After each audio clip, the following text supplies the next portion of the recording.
We can fill the pipeline by opening ANWR. We can build a gas pipeline, and we can restore oil and gas if we work together and stand up to these extreme environmentalists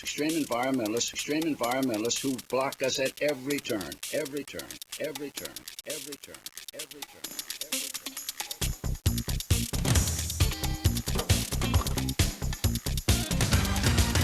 When I was a freshman, I was an active member of the student council, and I realized that we weren't recycling anything and that our school was sending an incredible amount to the landfill.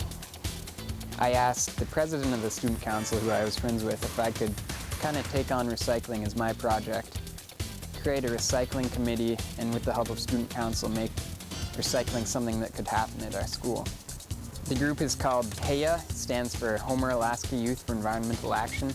So far, our main focus has been recycling. We've also expanded into trying to make environmentalism a mainstream way of life at our school, regardless of their political ideas, because clean air and water, everyone has an interest in those.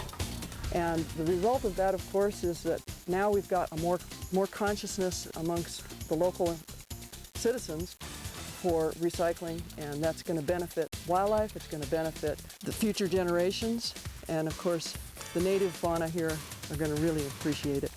Come on. Besides recycling, our group has done a lot of work down in Juneau. We've lobbied in opposition to moving the habitat section of Fish and Game to the Department of Natural Resources, where they can't balance each other out anymore. We've also lobbied in support of the Pesticides Right to Know bill. It would give people the right to know what pesticides were being sprayed, where, and when.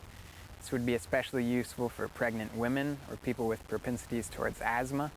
It would also let people research the bills and let them figure out if they thought it caused cancer or other diseases. Our local youth has been very active in helping the elected officials meet the ends that we're desiring.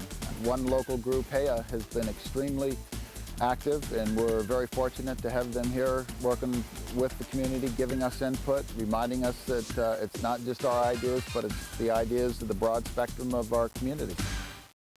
We all need clean water! We all need clean water! This winter, the Mineral Management Service, under the new direction from the federal government, was considering leasing out the entire lower part of the Cook Inlet to offshore oil drilling. The head of the Cook Inlet keeper asked me if I could get a significant amount of youth to the testimony hearings. 4 or 5 of us testified. Please, representatives of Mineral Management Service, don't let anyone from an office thousands of miles away redefine my hometown. 97 people spoke in opposition, whereas only a few spoke in support. Due to overwhelming opposition, they decided not to pursue it. What the students in Homer did embodies the vision of the original 6 founding members of Alaska Youth for Environmental Action. They're inspiring people, they're identifying issues, and they're taking action in their communities. And I think that's one of the values of programs like this, is that teens can come together from all over the state. They can network, find out what's going on in their communities, then also be role models for other teens in other communities, and he's been exactly that.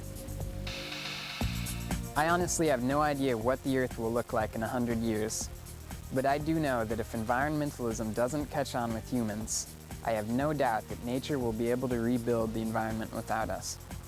Contrary to some people's beliefs, environmentalism is really a pro-human fight. It is a fight to ensure that people have a part in nature's plans with this planet.